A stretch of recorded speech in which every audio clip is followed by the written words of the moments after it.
हिंदी साहित्य में रीतिकाल के विषय में कुछ और पढ़ेंगे, तो वीडियो शुरू करते हैं।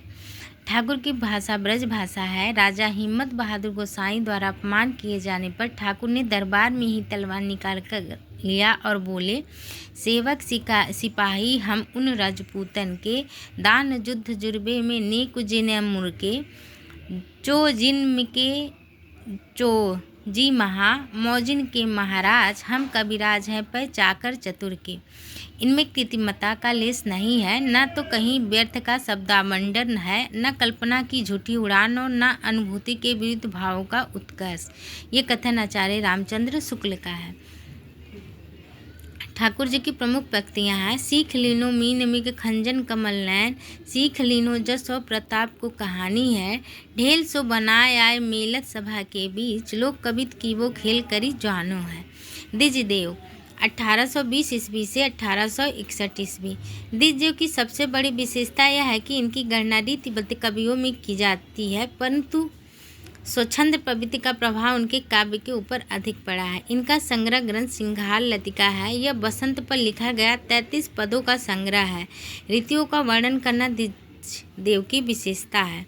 इनकी दूसरी पुस्तक सिंगार बत्तीसी है। सिंगार लतिका के टीकाकार भूतपूर्व अयोध्या नरेश महाराजा प्रताप नारायण सिंह थे।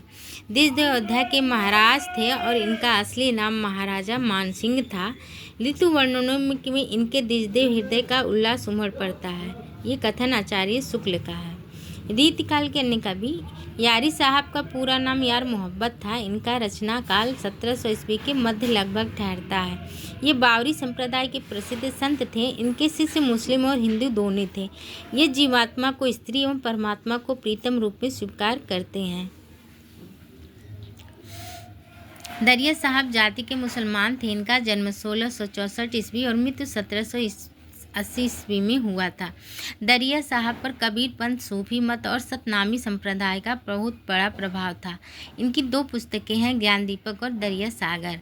जगजीवन दास 1664 से 1780 ईस्वी। ये दादू के शिष्य थे। ये सत्यनामी संप्रदाय के प्रवर्तक थे। इनका जन्म बाराबंकी के सरदहा ग्राम में हुआ था।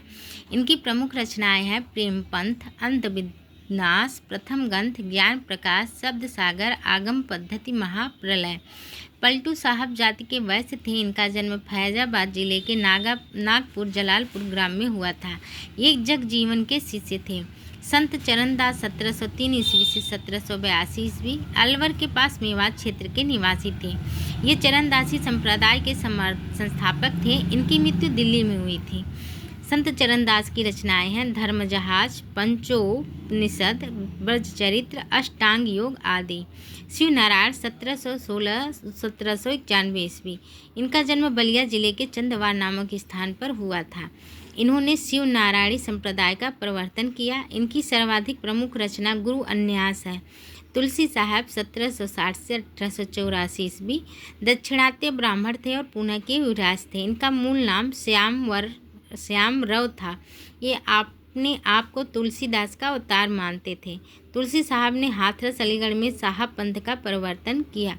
रचनाएं घट रामायण, रत्न सागर, शब्दावली, पद्मसार, अपूर्ण है ये ग्रंथ। शिवदयाल जाति के खत्री थे और सन 1818 में उत्पन्न हुए थे। ये राधा स्वामी सत्संग के प्रवर्तक थे। इनके भक्त इन्हें स्वामी जी महाराज नाम से संबोधित करते थे।